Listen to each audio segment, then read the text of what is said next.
Nagluto rin siya ng pakbet na favorite ko, yung hipag ko.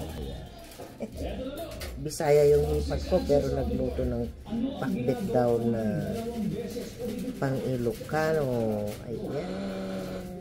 Kita niyo guys.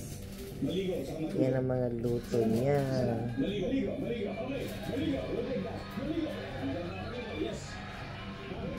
Pwede po na konta. Ginagawa ng 2 beses o higit pa sa isang araw. Mag-toothbrush.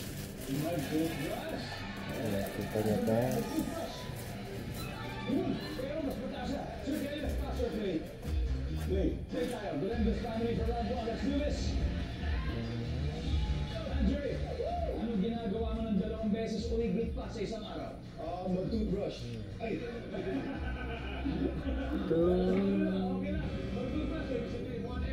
Kenji, ano pa? Ginagawa mo ng 2 beses o higit pa sa isang araw? Ano kaya?